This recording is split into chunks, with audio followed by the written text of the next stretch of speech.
A'udzubillah A'udzubillahi minasyaitonirrajim. Bismillahirrahmanirrahim. Assalamualaikum warahmatullahi wabarakatuh. Alhamdulillahirabbil alamin wa bihi nasta'in ala umuri dunya waddin wassalatu wassalamu ala asrafil anbiya'i wal mursalin sayyidina Muhammadin wa ala alihi wa ashabihi ajma'in. Ya alimullah ma alimna ma yanfa'una wa anfa'na bima 'allamtana wa zidna ilma wa arana al-haqqa haqqan warzuqna ittiba'ah wa arana al-batila batila warzuqna ijtinabah. Rabbana zidna ilman warzuqna fahman warzuqan tayyiban wa amalan mutaqabbalan. Ya ghafur rabbana innana amanna faghfir lana dzunubana wa qina adzabannar. Amma ba'd. Alhamdulillah, segala puji dan syukur adalah milik Allah, Tuhan semesta alam yang telah menciptakan kita.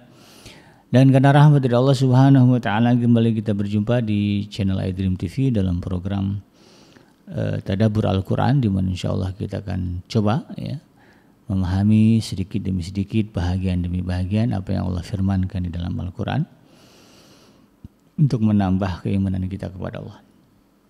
Tidak lupa kita baca salawat dan salam, Allahumma shalli ala Sayyidina Muhammad wa ala ali Sayyidina Muhammad. Assalamualaikum ayuhan Nabi wa rahmatullahi wabarakatuh. Semoga Allah terima ya salat dan salam yang kita baca dan dilimpah curahkan kepada para nabi, para rasul, wabil khusus ya Rasulullah Muhammad sallallahu alaihi wasallam. Dan semoga kita ya termasuk orang yang akan berbahagia ketika berjumpa dengan Allah nanti di yaumul mahsyar, dijauhkan dari siksa api neraka, dimasukkan ke dalam surga dan dipertemukan dengan Rasulullah sallallahu alaihi wasallam. Sahabat yang dirahmati Allah dimanapun Anda berada, di dalam kesempatan kali ini melanjutkan kajian kita di program Tadabbur Al-Quran. Kita akan beranjak ke ayat 61 masih di surah Al-Baqarah. Di dalam surah Al-Baqarah ayat yang ke-61 Allah Subhanahu wa taala berfirman, ini masih terkait dengan apa yang terjadi pada masa Bani Israel di zaman Nabi Allah Musa alaihi salam. Di mana ya di ayat sebelumnya, yaitu di episode sebelumnya, Allah juga mengabarkan kepada kita bagaimana Bani Israel ya menyaksikan mukjizat-mukjizat yang Allah berikan. Ya termasuklah ya mukjizat yang Allah berikan itu bahwa mereka di padang pasir ya yang gersang, tidak ada tumbuhan, tetap bisa hidup dengan adanya sumber makanan ya, yang Allah turunkan bagi mereka dari langit, yaitu manna wa salwa. Ya sejenis makan ini dua jenis ya. Apa yang satu ya, manna ini kalau nggak salah ini ya cairan ya, atau seperti madu gitu ya, atau ada yang mengatakan itu lumut ya, tapi lumutnya enak begitu ya. Kemudian salwa sejenis burung ya, burung puyuh ya. Tentu kalau ini ya sumber protein ya. Jadi dua-duanya ini kemudian menjadi wasilah sehingga mereka bisa bertahan hidup di gurun Sinai ya, padang pasir yang luas ya, jauh kemana-mana gitu, dan mereka bisa bertahan hidup. Dan untuk kebutuhan air ya, di ayat yang ke-60 Allah kemudian memerintahkan Nabi Allah Musa memukul tongkatnya ke batu ya, lalu kemudian dari batu itu memancar 12 mata air. Dengan itulah mereka kemudian bertahan hidup ya di gurun Sinai ya, di mana gurun Sinai ini menjadi tempat bagi mereka untuk menguatkan semangat mereka ya, agar bisa kembali masuk ke Baitul Maqdis yang saat itu masih dikuasai oleh musuh mereka. Nah, itu kan. Jadi karena mau masuk belum bisa ya, masih lemah ya, maka kemudian dikuatkan lagi, menunggulah ya mereka di gurun Sinai, dan gurun Sinai kemudian menjadi tempat ya bagi mereka mempersiapkan diri, membangun kekuatan fisik ya, dan juga mental mereka untuk bisa kemudian kembali ke Baitul Maqdis ya, menguasai atau mengusir musuh-musuh mereka ketika itu ya, atau orang-orang zalim yang berada di sekitar yang menguasai Baitul Maqdis. Nah ini ya, merupakan bagian dari rahmat, ya, rahmat Allah kepada mereka.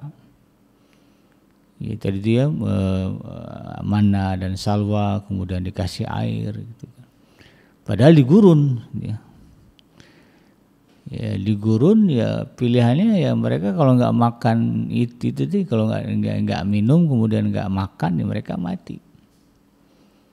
Kan. Ya, mereka bisa makan dan minum di gurun pasir yang tandus itu kan luar biasa ya. Sehingga mereka kemudian bisa survive.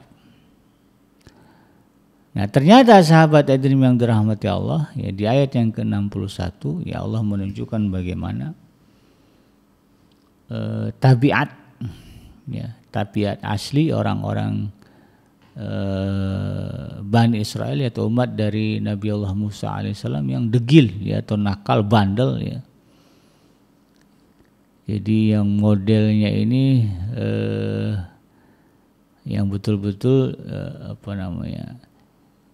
yang ya munafik lah gitu ya. Kan ada yang beriman benar, ada yang berimannya nggak benar. Nah ini yang model-model yang berimannya kurang, yang berimannya tidak serius gitu. Ya, ini Allah Subhanahu wa taala gambarkan ya bagaimana mereka kemudian ya mengeluh. Ini ciri-ciri orang yang imannya tidak benar, yaitu yang berimannya kepada Allah tidak serius ya mereka sering mengajukan keluhan-keluhan ya daripada kemudian mensyukuri keadaan dan berusaha ya, memperbaiki ya situasi dan kondisi agar menjadi lebih baik. Ya, lebih senang ngeluh gitu ya, daripada kemudian bersyukur dan berjuang untuk meningkatkan kehidupan. Nah itu ciri orang yang imannya nggak benar.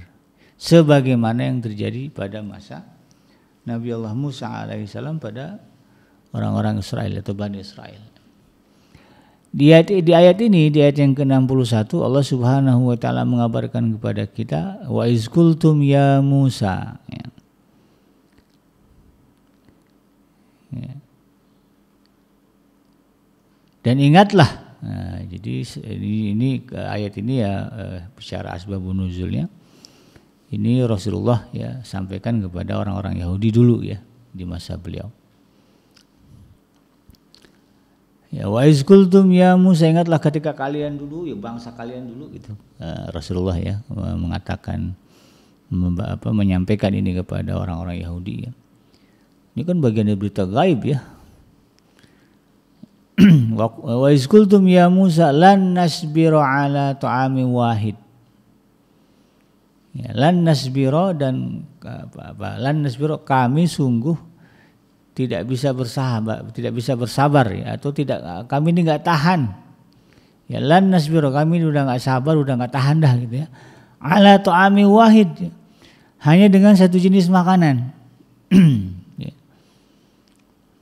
Jadi yang mereka persoalkan ya, makanan yang telah Allah kasih sehingga mereka bisa survive di gurun Sinai, di gurun pasir itu ya, tidak mereka syukuri. Ya dengan kalimat lan nasbiru ala ta'ami wahid, kami ini enggak tahan lagi dengan satu jenis makanan ini. Ya fad'u lana rabbaka yukhrij lana mimma tumbitul ardu min baqliha wa qithaiha wa fumiha wa adasiha wa basaliha. Maka berdoalah untuk kami ya kepada Tuhanmu agar Dia mengeluarkan bagi kami ya dari apa yang ditumbuhkan oleh bumi, min baqliha ya dari sayur mayurnya, wa qithaiha kemudian mentimunnya gitu ya, wa fumiha ya dan bawang putih, wa adasiha dan kacang adas ya, wa basaliha dan juga bawang merah ya, intinya makanan yang biasa mereka konsumsi dulu ya, sayur mayur begitu kan, kacang-kacangan gitu. Bawang-bawangan gitu ya. Itu yang mereka minta kepada Nabi Musa ya, supaya diminta kepada Allah ya. Uniknya bukannya mereka minta berdoa kepada Allah langsung ya, tapi dia ngandelin Nabi Musa. Ini model berpikir cara instannya ya. Ya orang-orang Yahudi ya dulu ya mereka tidak tahu ya bahwa mereka itu adalah orang-orang yang degil, bandel gitu kan. Maka nggak pede dia berdoa langsung kepada Allah. Disuruhnya Nabi Musa yang berdoa kepada Allah. Ini kan ada dua sisi ya. Nabinya soleh banget, kaumnya yang nggak soleh gitu kan. Nakal begitu ya. Qala ya. Lalu kemudian Musa menjawab, atastabdiluna alladhi huwa adna billadhi huwa khair ya. Apakah kalian mau mengganti sesuatu yang lebih baik dengan sesuatu yang buruk itu dengan, apakah kalian mau mengganti yang baik-baik yang Allah berikan itu dengan sesuatu yang buruk? Ya. Ihbitu misran ya. Fa inna lakum ma sa'altum. Kalau memang itu yang kalian cari, pergi aja ke kota sana gitu ya. Ya, pergilah balik lagi ke Mesir sana. Nah, yang nggak usah nerusin perjalanan, balik aja lagi ke Mesir gitu kan, dengan segala penderitaan yang kalian hadapi dulu gitu ya. Mau gitu ya. Fa inna lakum ma sa'altum. Kamu bisa dapat apa yang kamu mau di sana. Sementara Allah kasih kamu sesuatu yang nggak pernah Allah kasih kepada bangsa lain, Allah kasih nih ya. Mana dan salwa, bahkan air mancar dari batu. Masih kurang gitu ya. Masih ngarepin, nah ya, apa yang pernah kalian makan dulu gitu, balik lagi aja sini ke Mesir gitu kan. Wa dzuribat 'alaihimuz zillatu wal maskanatu wa ba'u bi ghadabin minallah. Ya. Karena kelancangan mereka ya, kekurang ajaran mereka itu, kemudian kata Allah, mereka ditimpa kenistaan dan kemiskinan. Ya, jadi karena mereka tidak mensyukuri nikmat yang Allah kasih, kemudian mereka Allah hinakan dan Allah miskinkan. Lontalan itu nggak jelas begitu ya. Dan mereka kembali mendapatkan kemurkaan dari Allah. Ya, ditambah lagi dengan marahnya Allah kepada mereka. Ya. Dzalika bi annahum kanu yakfuruna bi ayatillah. Kedegilan mereka itu ya.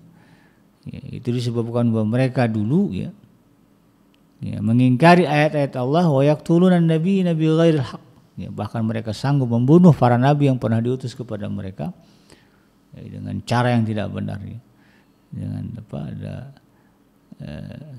tanpa kebenaran ya, tanpa hak, tanpa alasan ya. Nabi nggak buat salah, malah berusaha menyelamatkan mereka, dibunuh gitu kan. Apa haknya dibunuh gitu ya. Dzalika bima asaw wa kanu ya'tadun ya. Yang demikian itu ditimpakan kepada mereka ya, karena mereka durhaka dan selalu melampaui batas ya. Dzalika bima asaw wa kanu ya'tadun ya. Mereka itu, hal itu dikarenakan kedurhakaan mereka dan juga mereka selalu melampaui batas. Nah, ayat ini memang berbicara tentang Bani Israel ya, bagaimana situasi dan kondisi yang mereka hadapi dulu. Nah, ya. Dan kemudian di sini juga digambarkan bagaimana kemudian Allah menistakan mereka, memiskinkan mereka. Ya. Apalagi ya, kemudian Allah murka kepada mereka ya, waba'u bi ghadabi minallah. Allah kemudian marah ya. Kalau udah Allah marah ini repot kita ya. Surga dia yang punya ya. Kalau Allah marah apa iya kita masuk surga. Sementara setelah mati ya pilihannya dua aja ya. Kalau nggak masuk surga ya masuk neraka. Kalau yang punya surga itu sudah marah kepada kita, apa yang bisa kita harapkan? Ya, kebaikan apa yang bisa kita dapatkan nanti tidak ada. Maka ini adalah sebuah kerugian yang besar ya bagi seorang manusia ya.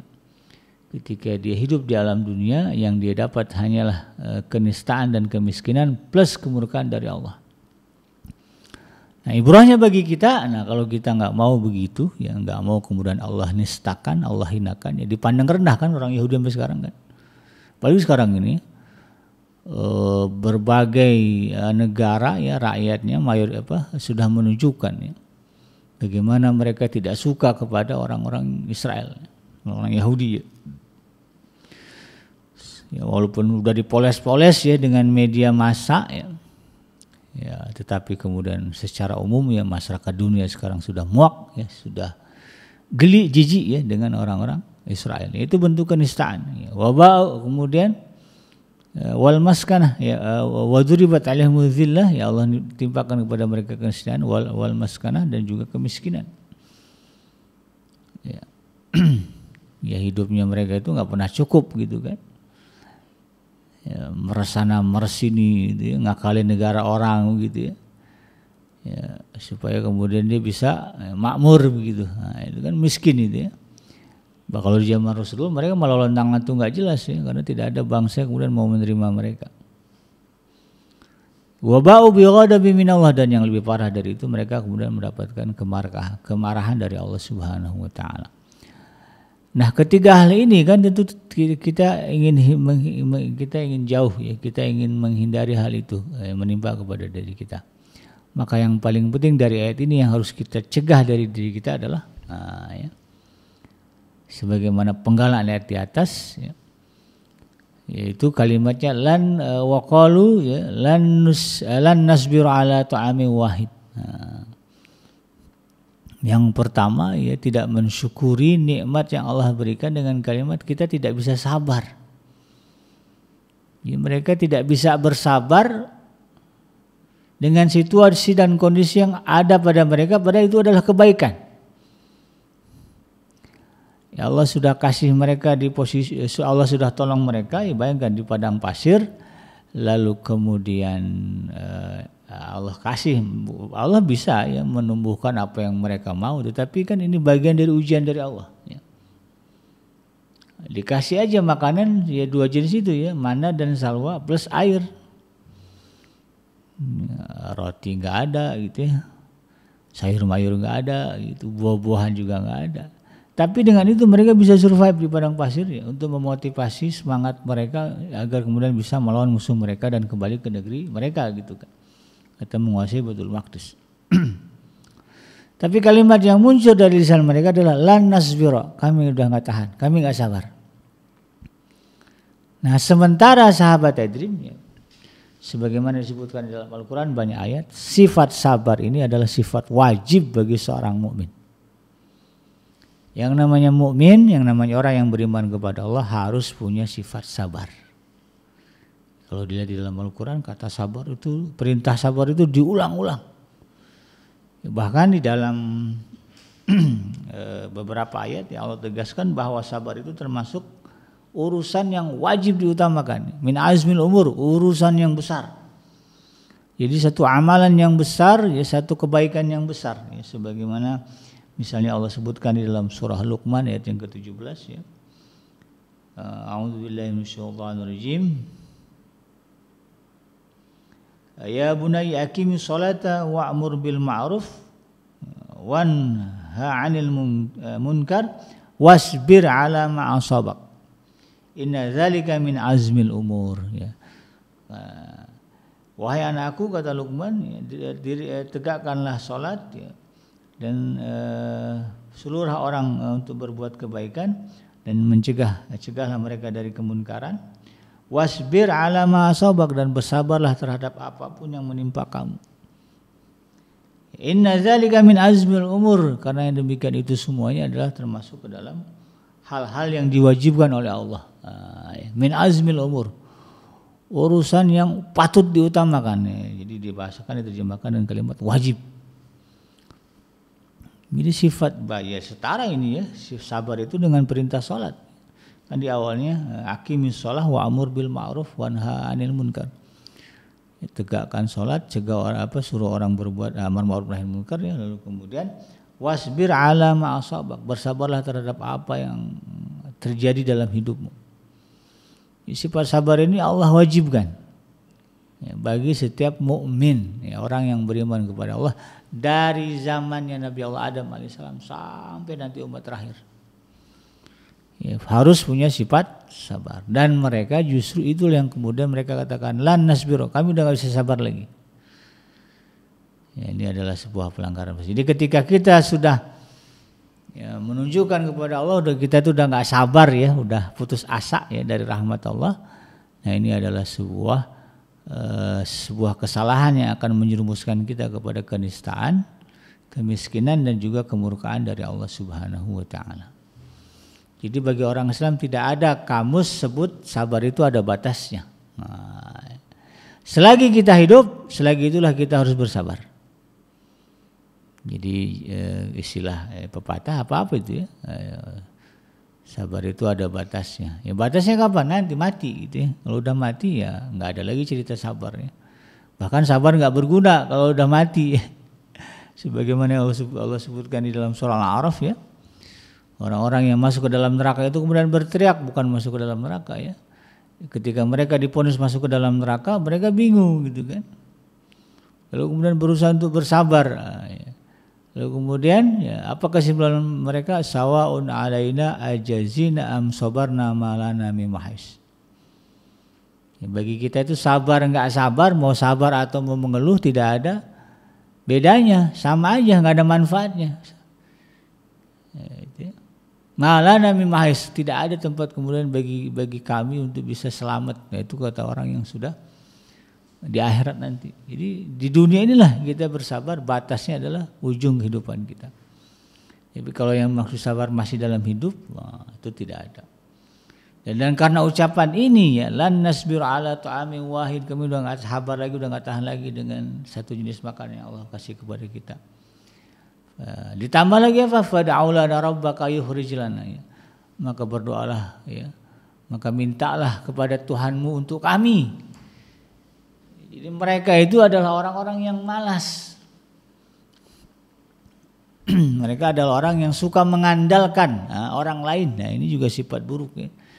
Ini kadang-kadang tidak kita sadari bahwa kita suka mengandalkan orang lain dalam banyak urusan kita. Jadi orang beriman itu ya selain harus punya sifat sabar ya, wajib punya sifat sabar.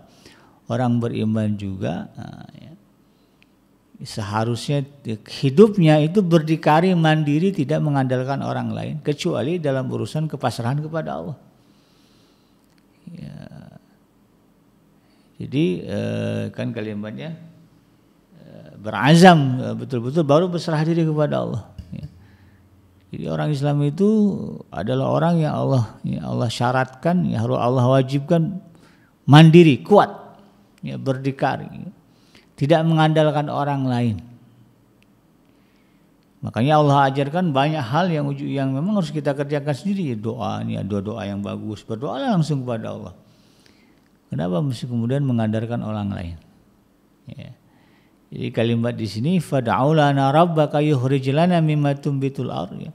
Ini menjadi hal yang dikritik oleh Allah Subhanahu wa taala kepada Bani Israel. Ya, dengan santainya, dengan santunya mereka mengatakan, minta aja tuh, mintain dong kepada Tuhan. Nah, enak banget itu ya. Padahal yang punya hajat mereka. Tapi kemudian yang mereka andalkan, yang mereka susahkan nabi mereka sendiri. Kenapa mereka tidak berinisiatif kemudian ya, berdoa bersama-sama minta kepada Allah kan begitu? Tapi yang ada justru ya, mereka kemudian mengatakan berdoalah untuk kami, ya, berdoalah ya kepada Tuhanmu untuk kami. Di satu sisi tadi menunjukkan bahwa mereka memang adalah orang-orang yang menyadari keburukan diri mereka, sehingga dari awal mereka udah pesimis, nggak mungkin doa kita dikabulin karena kita ini banyak maksiat. Nah itu ya, ini fenomena yang umum pada kita, pada masyarakat sekarang ya. Di satu sisi yang membutuhkan pertolongan Allah, di sisi lain merasa diri ya, tidak layak untuk kemudian mendekatkan diri kepada Allah karena kemaksiatan. Ini fenomena umum di zaman sekarang begitu ya. Karena kemaksiatan sudah semakin mudah ya untuk dilakukan ya, dari mulai kemaksiatan ekonomi, ya, kemaksiatan sosial, kemaksiatan individual, ya, kemaksiatan di dalam sistem negara, itu kan, bahkan sistem pendidikan pun sudah banyak kemaksiatan. Zaman sekarang mudah, gitu kan. Tapi di satu sisi ya penderitaan-penderitaan, kesusahan-kesusahan, persoalan-persoalan itu banyak terjadi. Nah, ketika ingin selamat dari itu ya, dan disadari bahwa tidak ada yang mampu menolong, memberikan keselamatan dan kebaikan kecuali Tuhan, nah bingung dah. Ya, mau berdoa rasanya nggak mungkin dikabulkan oleh Allah, ya. Maka kemudian nyari-nyari lah ya kiai, ustadz, orang ya, untuk kemudian meminta kepada Allah agar diangkat musibah, ya, diganti dengan kebaikan. Ya, bukan kemudian memperbaiki diri, ya, menyadari kesalahan lalu kemudian bertobat kepada Allah dan meminta kepada Allah langsung. Biasanya begini nih ya, dia tahu gitu kan ya. Jadi apa namanya? Oportunis ya. Ingin meloncati satu persoalan yang pada akhirnya kemudian mengembalikan mereka kepada kejahatan juga. Ini mereka biasa maksiat, kemudian Allah kasih susah gitu ya. Gitu kan? Allah kasih susah. Nah, mereka ingin selamat dari kesusahan agar bisa kembali ke maksiat lagi. Ya, status quo apa namanya? Nah, ini yang kemudian ya, dikritik oleh Allah Subhanahu wa taala dari mereka. Lalu kemudian mereka merinci apa yang mereka minta, ya apa? Ya, mimma tumbitul ard ya, yukhrij lana mimma tumbitul ard. Ya, mengeluarkan bagi kami apa yang ditumbuhkan oleh bumi, mim baqliha wa qisaiha wa fumiha wa adasya wa basoliha. Ya, mereka minta sayur mayur, makanan ya. Yang sebetulnya kalau dilihat dari kualitas gizi nutrisinya jauh ya di bawah mana dan salwa. Tentu Allah tahu kan yang terbaik untuk mereka saat untuk survive di gurun Sinai kan. Tetapi mereka lebih mengedepankan hawa nafsu ya. Tidak mempercayakan apa yang Allah berikan. Nah, ini juga menjadi fenomena umum juga ya. Allah kasih petunjuk ya, cara gaya hidup yang terbaik ya sesuai apa yang disebutkan dalam Al-Quran dan hadis, tetapi orang sekarang tidak percaya itu ya, mereka memilih punya gaya hidup sendiri ya. Kalau bab hubungan lawan jenis ya udah nggak pakai nikah. Kalau di negara Jepang aja lah sekarang itu sudah lumrah dan lazim ya. Anak-anak muda Gen Z itu ya mereka tinggal satu kamar ya, satu kosan dengan lawan jenis ya, dengan teman perempuannya gitu. Udah lumrah gitu. Udah nggak ada malunya gitu kan, dengan alasan menghemat dan sebagainya gitu kan. Tapi tinggalnya dengan ya lawan jenis ya gitu ya, dengan teman laki-lakinya atau teman perempuannya. Dan yang patut kita khawatirin itu kemudian merambat ya, menular ke negeri kita gitu kan. Dan memang di banyak kasus juga sudah ada ya yang begitu, sudah banyak lah. Ya pasangan-pasangan di luar nikah ketinggal satu rumah ya, kita menyebutnya kumpul kebo gitu kan. Sebagai sebuah penghinaan. Itu fenomena itu kan udah umum gitu ya. Nah, ya. Maka Nabi Musa mengatakan waqala atastabdiluna alladhi huwa adna billadhi huwa khair. Apakah kalian enggak punya otak begitu? Kok sanggup-sanggupnya kepikiran sama kalian meminta ganti sesuatu yang lebih baik. Ya, meminta sesuatu yang buruk untuk mengganti sesuatu yang lebih baik. Ya, Allah paham, Allah tahu apa yang dibutuhkan, lalu kemudian mereka minta diganti, sementara standarnya hawa nafsu mereka, bukan standarnya pengetahuan Allah. Kan di satu sisi ini penghinaan juga kepada Allah gitu kan. Ya seolah-olah mereka mengatakan apa yang Allah kasih ini nggak pas buat kita, nggak tepat lah gitu ya. Ya ini kan kurang ajar ada orang Israel begitu ya. Tuhan aja dia lawan dan dia rendahkan ya, apalagi orang. Sehingga Nabi Musa pun kemudian mencela mereka ya dengan mengatakan itu tadi ya. Apa ujung-ujungnya bitu Misran. Ya, kalau memang itu yang kalian mau, balik lagi sih ke Mesir sana ya. Ngapain ngikut saya lagi, ngapain urusin perjalanan, udah balik lagi ke Mesir sana ya, dengan segala kekejaman dan penderitaan yang kamu rasakan dulu. Fa innalakum ma sa'altum, kamu akan dapat apa yang kamu mau sana. Nah, digituin juga enggak mau itu ya. Jadi orang yang enggak beriman kepada Allah ini hidupnya maunya seenaknya dia gitu. Banyak juga gitu. Dia atur agama enggak mau, tetapi dikasih azab juga enggak mau, kan aneh. Padahal Allah kasih gambaran kalau ngikutin ajaran agama dikasih nikmat, enak, hidup tentram. Bahkan segala keperluan Allah cukupkan kan begitu. Wa may tawakkal 'ala Allah fa huwa hasbuh gitu kan. Siapa yang bertawakal berserah diri kepada Allah cukupkan. Di ayat sebelumnya wa may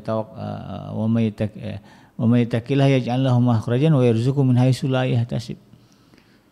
Ya, siapa yang bertakwa kepada Allah maka Allah akan menjadikan bagian jalan keluar, ya warzuqhu min haitsu la yahtasib, dan Allah berikan solusi atas persoalan. Bukan kenikmatan itu.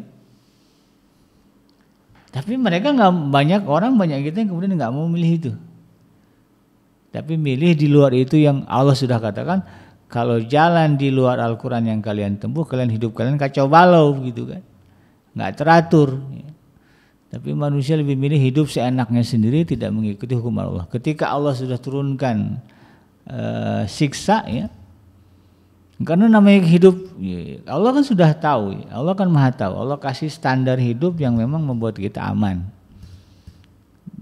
bebas dari masalah. Tetapi kemudian manusia memilih hidup dengan caranya sendiri, ya tentu ujung-ujungnya akan menimbulkan masalah buat mereka sendiri gitu kan. Udah Allah suruh nikah gitu ya, jauhi pergaulan di luar nikah. Nikah dalam waktu bersamaan Allah bolehkan 4 ya. Dalam satu masa boleh 4 ya. Di luar itu nggak boleh. Allah kasih peluang itu ya, kalau kurang 1 tambahlah, boleh sampai 4 kan begitu. Kan baik banget Allah itu ya, ngasih kehalalan sedemikian. Dan tapi kemudian justru banyak orang yang mengabaikan itu dan memilih hidup pergaulan bebas ya. Seks sebelum seks pranikah gitu kan. Ujung-ujungnya apa? Muncullah penyakit ya, sipilis, raja singa, apa tuh, yang semuanya membuat dia susah itu. Udah kena, udah parah, barulah mikir-mikir gimana mau tobat ya. Badan udah rusak ya, apalagi udah kena HIV itu kan ya, alhamdulillah masih bisa kepikiran tobat. Kalau yang enggak ya langsung mati, udah ya wassalam, masuk neraka kan begitu. Nah,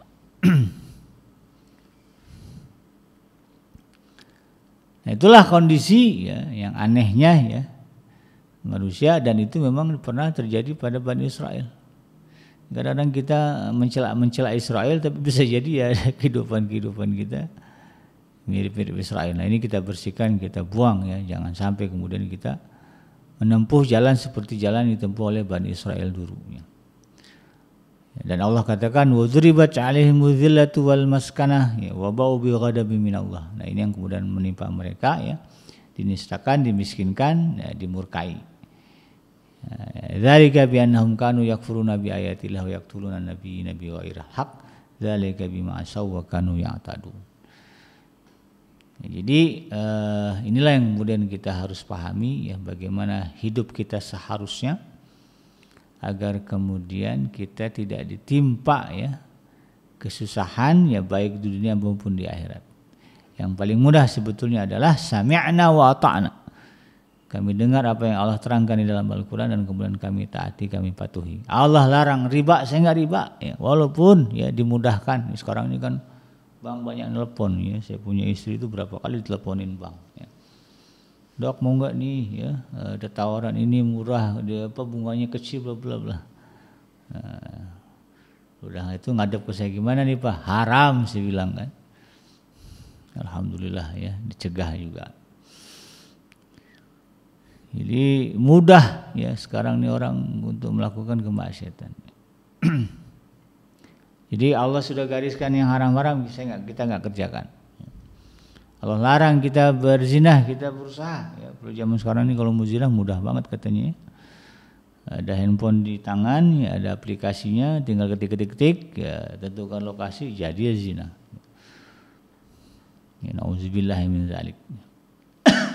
Judi, ya, judi lagi sekarang. Kalau dulu orang judi pakai lapak ya, sembunyi-sembunyi kadang-kadang ya. Di Indonesia dirajiain tuh ya, judi-judi model begitu.